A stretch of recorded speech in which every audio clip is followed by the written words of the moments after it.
Bueno, muy buenas tardes a todos y a todas. Tal como lo señaló el ministro Jackson, durante las mañanas del día de hoy estamos con código azul desde el sábado, dado que estamos enfrentando temperaturas extremadamente bajas. Partieron el fin de semana, el día de hoy podrán haberlo presenciado y vivido en las distintas regiones donde se estableció el código azul, la región metropolitana, Valparaíso, O'Higgins, Ñuble, Maule y Biobío. ¿Por qué quisimos reforzar esta comunicación el día de hoy aquí a partir de la vocería? Es porque efectivamente nos hemos desplegado a través del Ministerio de Desarrollo Social a partir del Código Azul para establecer los procedimientos y herramientas que nos permitan prevenir efectos no deseados frente a la baja de las temperaturas en estas regiones. Y en esto queríamos reforzar la comunicación de riesgo. Por el momento y afortunadamente no tenemos personas fallecidas con estos fríos, sin embargo vamos a seguir reforzando el trabajo y particularmente el llamado a aquellas personas que vean a una persona en situación de calle, que consideren importante darle atención. Queremos señalar que hay un número telefónico para poder dirigirse a las autoridades y poder generar los dispositivos que corresponden para atenderlos y atenderlas. El Fono Calle es 800-104-7777. Esto es muy importante, la comunidad puede colaborar, están desplegados obviamente los funcionarios del Ministerio de Desarrollo Social, se han activado evidentemente también nuevos albergues, tenemos 4 nuevos albergues de emergencia en la región metropolitana, empezó además el trabajo de la ruta social 24 horas para la atención y las derivaciones, y a nivel nacional ya se encuentran habilitados 1.880 camas distribuidas en 94 albergues a nivel nacional. Esto es lo que va, ¿cierto?, de las últimas horas de trabajo y despliegue. Pero insistimos en este llamado, sabemos que hay personas que les preocupa, aquellos que fuera de sus hogares o en el tránsito al trabajo ven a personas en situación de calle, insistir en el llamado al Fono Calle para poder activar los dispositivos correspondientes. Luego, las medidas de prevención respecto a la enfermedad respiratoria. Estamos en emergencia sanitaria, esto es un tema que ha sido obviamente debate permanente por distintas razones, ya voy a contestar las preguntas correspondientes, pero queremos reiterar a las personas cuidadoras, sobre todo de lactantes, algunas medidas, ¿no? Primero, bueno, el uso de mascarilla, esto es para la población en general, ¿cierto? El uso de mascarilla en los recintos de salud es obligatorio, que no se nos olvide, tienen que dirigirse a los centros de salud con las mascarillas. En segundo lugar, se ha orientado, a propósito de la reunión con los expertos por parte del Ministerio de Salud, la recomendación del uso de mascarillas en los establecimientos educacionales y particularmente si es que presentan situaciones de resfrío, ciertos síntomas de contagio, usar las mascarillas, ¿no? Cubrirse la nariz, la boca con la parte interna del codo al estornudar, y el lavado de manos reiterado y las superficies también, la limpieza de superficie. ¿Cuáles son las señales concretas que se presentan y frente a las cuales deben acudir a un servicio de urgencia con una niña o niño? Son 7 señales. Lo primero, respiración agitada.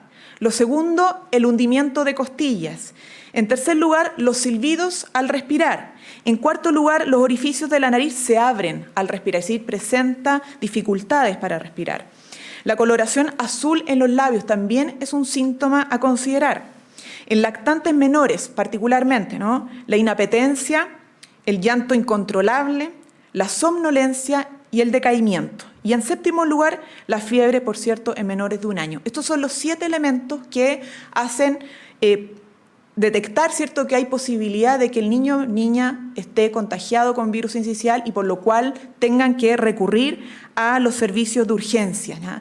Si no presentan estos síntomas, hay que evitar recurrir a los centros de urgencia y atenderse, obviamente, en lo que es la red en general, ¿no?, de la atención primaria de salud.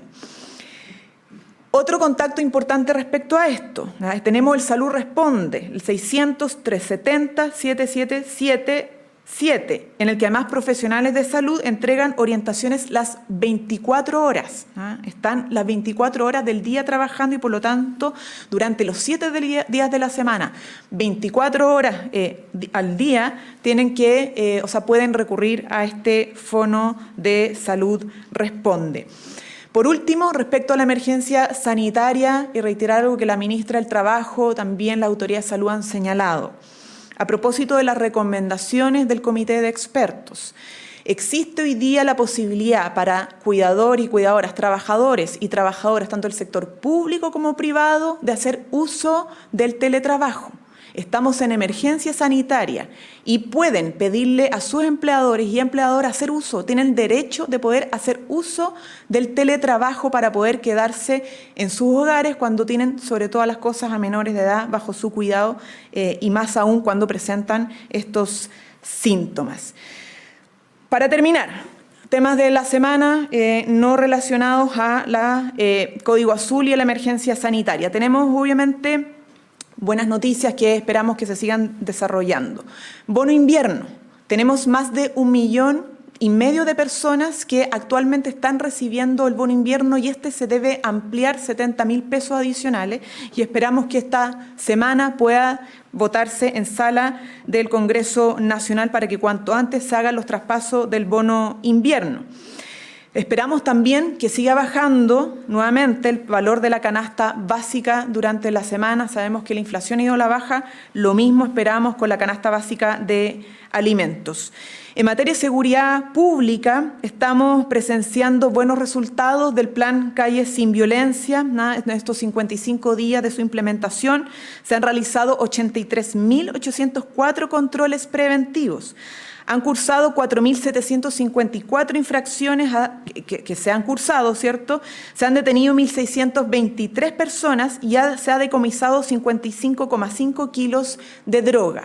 Sabemos que se han hecho balances por parte de la policía en relación a los homicidios. Nosotros obviamente creemos que todavía es muy temprano para hacer un balance general al respecto. Lo que podemos decir sí es que a nivel nacional hemos tenido alrededor de un 5% de baja en los homicidios respecto al interanual, ¿cierto? Al mismo mes del año anterior, ¿ya? Pero aún es muy apresurado hacer balance 100% positivo de la implementación del Plan Calles sin Violencia, más allá de las detenciones, de los decomisos que hemos señalado.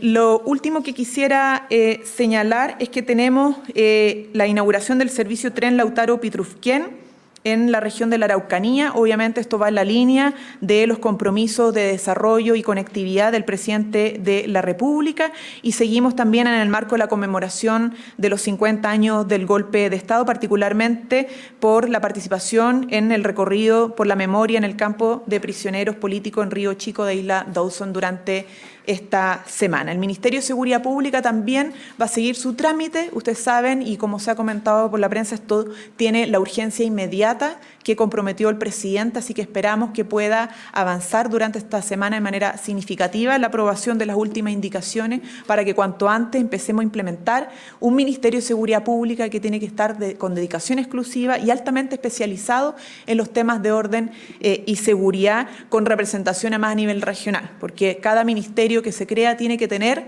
su representante en cada una de las regiones que requieren de esta autoridad. Preguntas. Ministra, buenas tardes. Buenas tardes. Hoy las ministras del Interior y también de Salud reconocieron que fue un error no haber llamado a Clínica Las Condes para el traslado de Mía, que finalmente falleció.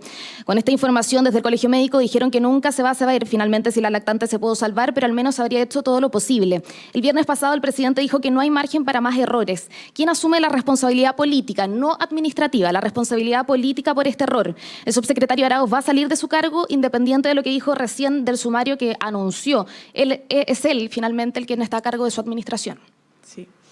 Bueno, varias cosas. Lo primero es que cada vez que muere un lactante en el servicio de salud, se instruye una auditoría para investigar, ¿no?, y esclarecer las causas de esos fallecimientos. Es decir, desde el momento en que se notifica el fallecimiento de un lactante, procede una auditoría interna. Esto es un derecho que tienen además todos los familiares y una responsabilidad de Estado que cursó inmediatamente. En segundo lugar, lo que dice relación con los protocolos de derivación en casos de emergencia sanitaria. Efectivamente, cuando hay emergencia sanitaria, el protocolo señala que hay que contactar a toda la red pública como privada para poder constatar que hayan camas disponibles, camas de urgencia, que son camas de mayor complejidad, para la atención de los pacientes, porque es urgencia. Y eso eso es independiente de las sentencias que impiden convenios con el Estado, aquellos que han sido penalizados por incumplimientos de distinto tipo, en este caso con una clínica en particular. Por lo tanto, como se ha señalado, lo que correspondía y lo que siempre corresponde es que se contacte a todas las clínicas sin exclusión, ¿no? Partiendo por la región y luego a nivel nacional. Como eso se determinó y se detectó que no había sucedido y que debió haber sido realizado por protocolo, lo que ha señalado el subsecretario es que evidentemente requiere aclararse por qué no se hizo ese contacto cuando el protocolo señalaba que sí. Y en tercer lugar, todo lo que tiene que ver con responsabilidades políticas y evaluaciones de las autoridades correspondientes, eso le corresponde obviamente al gobierno a nivel central, particularmente al presidente de la República, porque cada autoridad está en su desempeño en la medida que cuenta con la confianza del presidente. Eso somos ministros, ministras, subsecretarios, subsecretarias, ¿no? Por lo tanto, no me corresponde a mí señalar nada más al respecto, decir que frente a la no aplicación a cabalidad del protocolo, hay que esclarecer evidentemente lo que sucedió y las responsabilidades frente a aquello que terminó siendo que la clínica Las Condes no fuera contactada cuando sí debió haber sido contactada. Ministra, hay algo que no quedó claro en el punto de prensa, es quién informó mal al subsecretario Arauz, quién tiene la responsabilidad ahí, y sobre todo le pregunto por las responsabilidades políticas porque hay padres que también tienen que confiar en un sistema de salud que en este caso se ha visto que ha tenido falencias. Sí, por cierto, lo que usted señala es sumamente importante, justamente por la confianza en el sistema, en el momento además que estamos frente a una emergencia, cuyos principales afectados por el momento son los niños y niñas lactantes, es que se requiere investigar y esclarecer, ¿no? Y son dos procedimientos, yo quiero ser enfática en esto. Uno son las auditorías específicas que se hacen por los fallecimientos de lactantes, que son obligatorias, ¿no?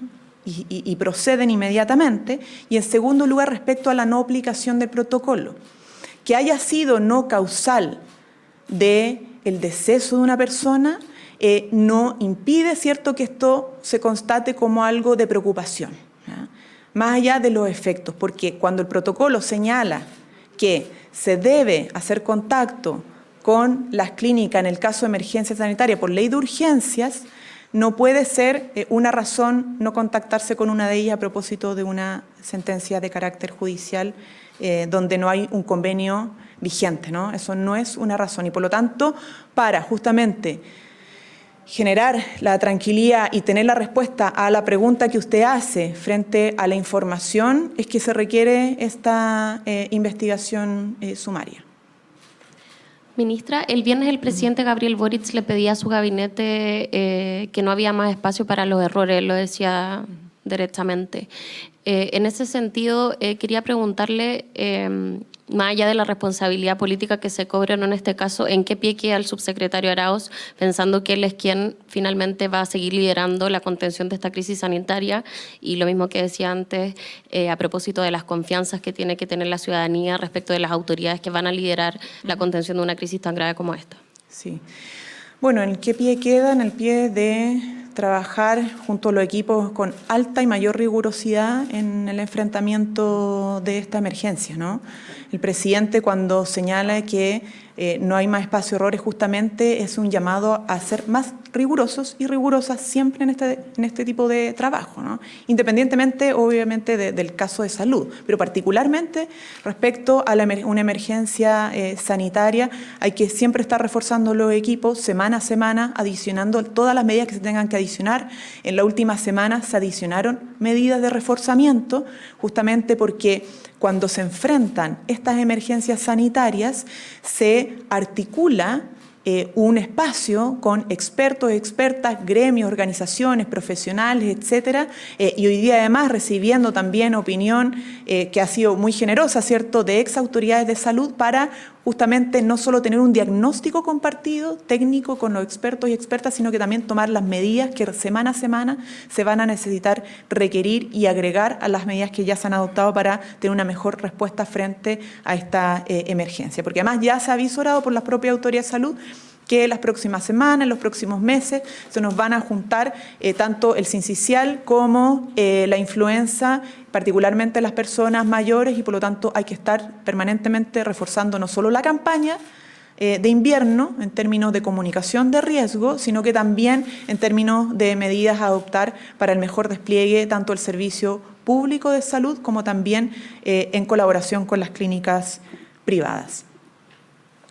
Ministra, ¿cómo está? Buenas tardes. Buenas tardes. ¿En qué se traduce la rebeldía dentro del gobierno, ministra? Se lo consultamos por el mensaje que realizó el presidente Gabriel Boric a la militancia de Convergencia Social durante el fin de semana. Él invita ahí a la unidad, a ver más allá de sus filas, pero también afirma que la rebeldía puede ser parte del gobierno también. ¿En qué se traduce eso finalmente, ministra? Y también cómo observa el gobierno este anhelo que reconoce el presidente para confluir en un partido único, en el Frente Amplio al menos. ¿Ven que eso se podría proyectar o que ayudaría a proyectar la alianza de manera electoral hacia el futuro? ¿Cómo lo observan? Bueno, el presidente de la República invitó una reflexión a los militantes de su partido en el contexto de la conmemoración de su aniversario de Convergencia Social, y esa reflexión a la que invita el presidente a los militantes de su partido se va obviamente a valorar y ponderar en los espacios correspondientes de la militancia y del partido en cuestión. Respecto al mensaje, es algo que creo yo que es bastante evidente, ¿no? Cuando nos enfrentamos a justicia y desigualdades, bueno, el llamado a quienes consideramos y creemos la importancia de construir sociedades más justas, más igualitarias y más democráticas, es que nos podemos ser indiferentes frente a esa injusticia, esas desigualdades, y por lo tanto tenemos que actuar frente a esas injusticias y desigualdades. A eso se refiere con rebeldía, ¿no? Exactamente. Hola, ministra, buenas tardes. Consultarle en materia legislativa. Hoy se vota la indicación en la Comisión de Seguridad de la creación del Ministerio de Seguridad, pero en la oposición dicen que la facultad del comisionado, de la cual se ha hablado, debería asumirla los delegados presidenciales. ¿Por qué desde el gobierno no aceptar esto, o cuál es la diferencia? ¿Y cómo ven el avance del proyecto que está hace años en el Congreso? Además, aprovechar que también se revisa en la Comisión de Salud del Senado el proyecto de ley corta de ISAPRE, y en la oposición dicen que este no resuelve el problema y que no ven por parte del gobierno ánimos de hacer las cosas diferentes. Bueno, sobre lo primero, creo que es importante diferenciar las discusiones. El Ministerio del Interior actualmente está a cargo tanto de los temas asociados a seguridad pública, orden y seguridad pública, por eso está al mando la autoridad civil frente a las policías, pero además cumple un rol de jefatura política de gabinete de gobierno, ¿ya? A grandes rasgos son esas dos tareas. Cuando hablamos de crear, y además, el Ministerio del Interior tiene una representación a nivel regional que a su vez es la voz del presidente en regiones, que son las y los delegados. Cuando planteamos la creación del Ministerio de Seguridad Pública, lo que estamos diciendo es que al Ministerio del Interior le sacamos la responsabilidad del orden y seguridad y se la llevamos a un ministerio específicamente mandatado para esos temas, especializado y con dedicación exclusiva y única respecto a los temas de orden y seguridad. La creación de ese Ministerio de Seguridad Pública, por lo tanto, tiene que tener una autoridad en región que cumpla la función exclusiva del orden y seguridad pública. Dicho esto, ¿cuál sería la representación entonces del Ministerio del Interior en regiones? Bueno, eso es algo que se ha planteado también en la discusión a través de una reforma constitucional, porque esto tiene un ordenamiento a nivel constitucional, para que el Ministerio del Interior también tenga una representación, dado que haría en las regiones con la función exclusiva de coordinar a los CEREMIS regionales, o sea, una función de jefatura de gabinete regional respecto a los CEREMIS, de salud, de educación, de transporte, etc. Entonces, solo para terminar, de explicar esto, El Ministerio de Seguridad Pública requiere un encargado, que en este caso serían los comisionados, para abordar solo los temas de seguridad y orden público, y el Ministerio del Interior requiere una representación en regiones que siga siendo de jefatura de gabinete y de coordinación. Más allá del nombre, ¿no? Porque además lo que hemos comprometido a los gobernadores y gobernadoras en el marco de la descentralización es que la figura del delegado y la delegada, así como la conocemos, no va a seguir existiendo, sino que se va a transformar en otros roles. Ministra, yo quería preguntarle por las últimas encuestas y esta... Me habían hecho otra pregunta, perdón, que se me olvidó responder. Sí, claro. Respecto a la ley corta de ISAPRES, y dada la señal de la Corte Suprema de que no había nada que aclarar después de los dichos de la ex vocera de la Corte Suprema, es que seguimos con el fallo como todos y todas interpretamos, ¿cierto?, de su aplicación general respecto a las denuncias que se habían judicializado, los casos que se habían judicializado, y en ese sentido tiene mayor razón el que tramitemos una ley corta para enfrentar cómo implementar de la manera más responsable posible este fallo, ¿no? Y en ese sentido, nosotros vamos a volver a reiterar, y aquí mismo, ¿cierto?, y lo ha dicho nuestra ministra de Salud, lo ha dicho el ministro de Justicia, lo ha dicho el ministro de SECPRES, es que tenemos toda la disposición de mejorar el proyecto, de hacerle modificaciones, en el entendido de que mediante esta ley no podemos alterar, obviamente, lo que está en el fallo de la Corte Suprema, porque es otro poder del Estado, pero sí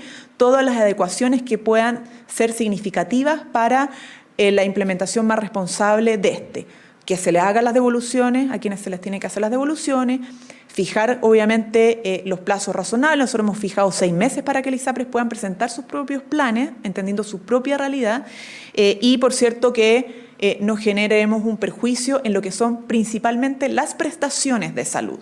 A las prestaciones estamos hablando no de quienes se administran necesariamente los fondos, sino que de quienes hacen el servicio de atención, clínica o hospitales, etcétera. Y eso es el objetivo central de esto, y vamos a estar, por cierto, siempre disponibles de recibir propuestas, conocer otras observaciones y en ese sentido mejorar y darle certidumbre sobre todas las cosas a los usuarios y usuarias de nuestro país.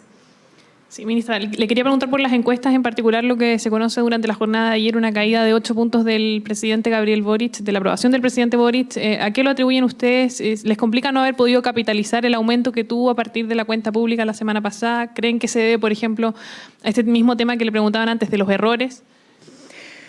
Bueno, ni el lunes pasado me refería al alza de la evaluación del presidente, no, tampoco respecto a las bajas. Semana a semana tenemos encuestas y fotografías y la verdad es que son evaluaciones que hace una encuestadora. Nuestra función siempre es estar tratando de mejorar, desplegándonos en regiones. Eso fue la conversación del Consejo de Gabinete el día viernes pasado, donde el mandato y el llamado fue a que una vez que el presidente da su cuenta pública, fija una hoja de ruta, señala anuncios y compromisos, lo que corresponde es que los equipos ministeriales se desplieguen a nivel nacional en el cumplimiento de esos compromisos y de esos anuncios. Y en eso estamos trabajando. Esta semana vamos a tener avance en esa dirección, la próxima semana y así sucesivamente, para ir pudiendo avanzar en las medidas tanto en plano de seguridad ciudadana como en plano de seguridad social y en materia de seguridad económica. Y en eso vamos a estar reportando también semana a semana como corresponde en esta vocería de aquellos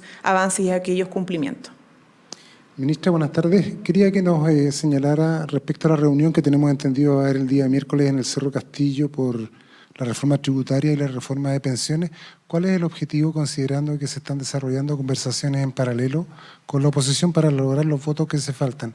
¿Qué se va a conversar ahí? ¿Hay nuevas fórmulas? ¿Hay algún plazo ya que se esté pensando a nivel del gobierno, considerando que ya estamos en la mitad del 2023? Bueno, el presidente en su cuenta pública fue muy claro en señalar que teníamos hasta fines de julio para poder tener un pacto fiscal, ¿no? Un pacto fiscal implica un acuerdo bastante transversal para poder tramitar una reforma que pueda avanzar efectivamente en nuestro país y que nos permita la recaudación que se requiere para financiar el derecho a la cuna, el sistema de cuidado, el aumento de la PGU, ¿cierto? Entre otras materias, seguir acortando los tiempos de la lista de espera. Y con ese foco y con ese objetivo es tocar todas las puertas, ¿no? Y también lo señaló textualmente el presidente, que se iban a tocar todas las puertas que fueran necesarias para alcanzar ese pacto fiscal desde aquí a fines de julio. Y en ese sentido se ha estado trabajando. El Ministerio de Hacienda ha tenido reuniones, el mismo presidente también ha tenido conversaciones con representantes de gremios empresariales, el ministro de Hacienda lo mismo, también con las pymes, por cierto, con los trabajadores y trabajadoras, con aquellas organizaciones de la sociedad civil que piden también tener un sistema nacional de cuidados, que piden aumentar la PGU, etc. Y, por cierto, el que nuestra vocación sea el diálogo, eso no desconoce que al final la decisión y los votos tienen que estar en el Congreso Nacional. Y por cierto que los parlamentarios juegan un rol fundamental partiendo por el oficialismo, que tiene que estar obviamente al día de lo que han sido estas conversaciones, pero también, por cierto, y sobre todas las cosas más bien, con la oposición, que ha sido la más crítica respecto a avanzar hacia una reforma tributaria. Entonces, para lograr ese pacto fiscal a fines de julio, hemos estado y seguiremos tocando todas las puertas, todas las conversaciones que sean necesarias, entendiendo que siempre esto va a terminar siendo una decisión en el Congreso Nacional. ¿Lo mismo para pensiones? Lo mismo para pensiones. De hecho, en pensiones se ha estado haciendo permanentemente. Tuvimos que instalar un comité de expertos a solicitud de la misma oposición, que lamentablemente se restó después de participar de este comité de expertos. Sin embargo, creemos que es importante que todos los actores, independientemente del color político, sean parte de este diálogo para alcanzar un acuerdo sustantivo en materia de pensiones. Lo que nos han pedido en general las organizaciones, y que es de nuestra propia convicción, es que las modificaciones a la propuesta de pensiones no sean para lograr solo aumentar las pensiones en 10 o 20 años más, sino que aumentarlas ahora. Entonces, hay flexibilidad en los mecanismos, lo mismo que para el pacto fiscal, pero esos mecanismos que se propongan o se modifiquen tienen que apuntar necesariamente a que el resultado sea un sistema de seguridad social que dé respaldo, ¿cierto?, y certeza a los trabajadores, los cotizantes, ¿cierto?, los pensionados, y que nos entregue un aumento de pensiones ahora, que es lo que requieren, ¿no? Porque hay que poner en el centro a las personas, y entre tanta discusión, dimes y diretes, al final de cuentas son los jubilados y las jubiladas las que siguen esperando a que se le aumente su pensión, ¿ah? Y en ese sentido, la urgencia del caso, ¿no? La disposición del diálogo, pero la importancia de llegar a acuerdos lo antes posible para avanzar en función de nuestras personas, los pensionados y pensionadas de nuestro país. Bien. Muchas gracias y que tengan buen día.